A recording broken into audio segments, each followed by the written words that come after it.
Research shows that cultural intelligence is the competence needed to work efficiently in a cross-cultural context. Cultural intelligence is something you can develop, and the main source of cultural intelligence is exposure to other cultures, be that ethnic, national, or organizational.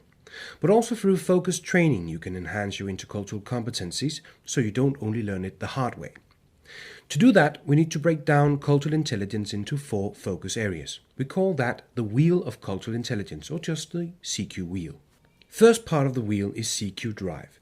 This is your motivation and confidence to work outside your own cultural comfort zone. Do you think you can learn anything from being in another culture than your own? Or do you let your Stone Age brain tell you that it's much more valuable to be around people like yourself? Basically, if you don't think it can be fun, educational, and beneficial for you to be around other cultures, you're probably never going to get any positive results from it. So either change that attitude or forget about working cross-culturally altogether. The next part of the CQ wheel is CQ Knowledge. This is the hard part of the wheel because it involves learning not only the do's and don'ts of foreign cultures, but also the deeper values and ideas that distinguish societies, including your own.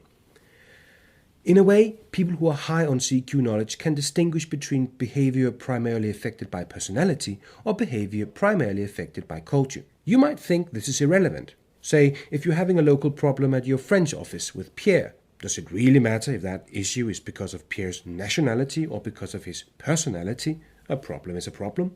But think about that again. What if I replaced Pierre with Sean and still had the same issues, and replaced him again with Claude and nothing happened?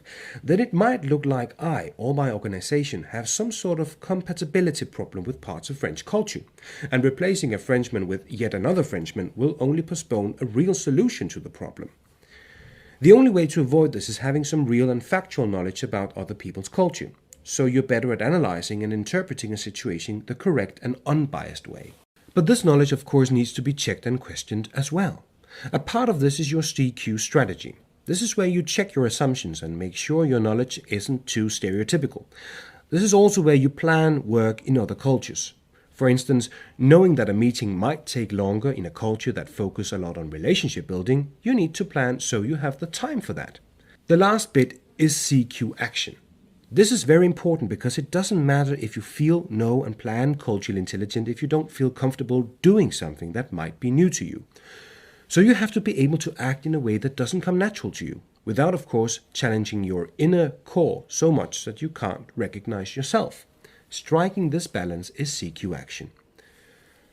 So these are the competencies you need to enforce and develop in yourself to reach your cross-cultural goals. Find the motivation, prepare for your encounter, reflect on everything you experience, and act smart in the right context.